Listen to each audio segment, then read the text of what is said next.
Hello and welcome back to JBCTR. Today we're looking at the SONOS Beam, the latest addition to the SONOS range.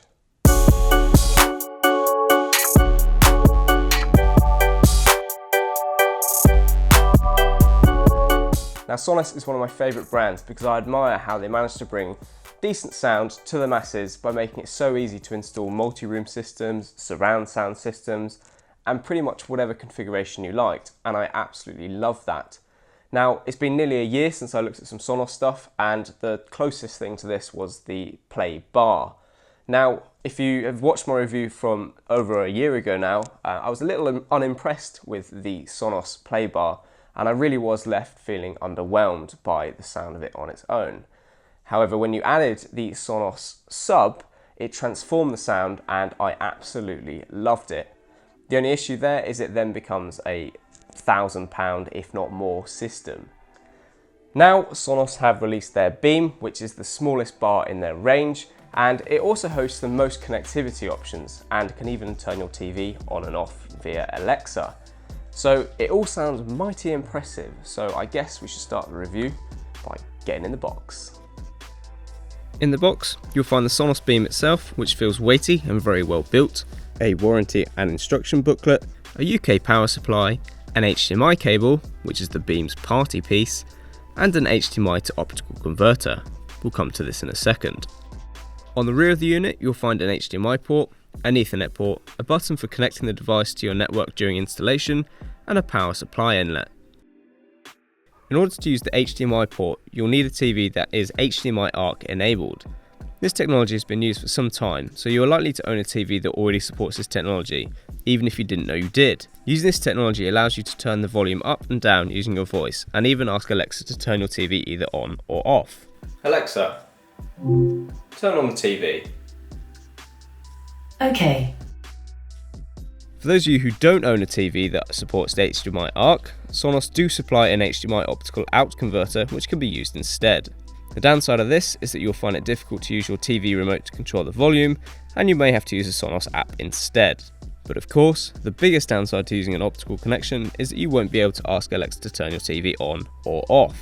Inside the device are 4 full range drivers, 3 passive radiators and 1 tweeter. All speakers are then powered by their own Class D amplifiers for room filling sound. The Beam features an array of 5 far field microphones to enable Alexa integration, and these are pretty good at hearing your voice even over loud music.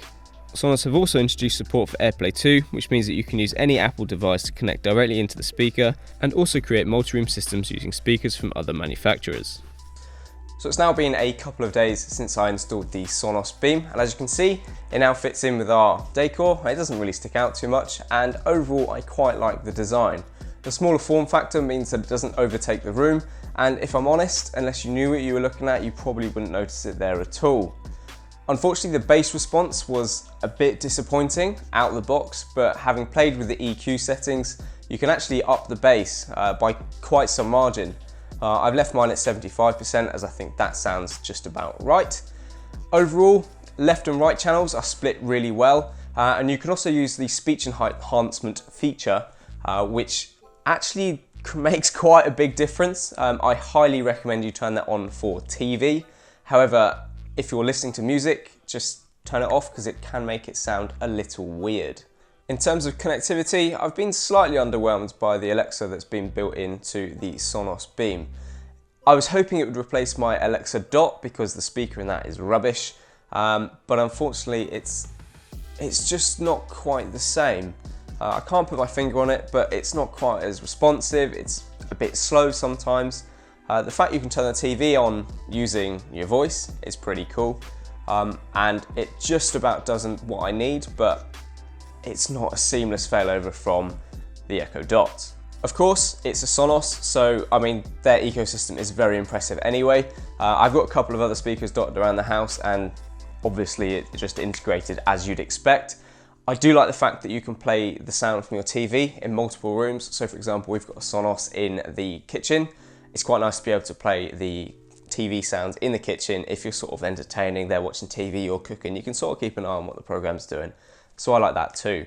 And with that, we'll leave it there. So if you enjoyed this video, please hit that subscribe button. There's plenty more tech reviews coming up. And if you've seen my most recent uploads, you'll see I've recently invested in a Ford Fiesta Mark 8 ST. So if that's your thing, there'll be loads more mod videos and all that kind of stuff too. So I will see you in the next one. There goes a sight from my soul.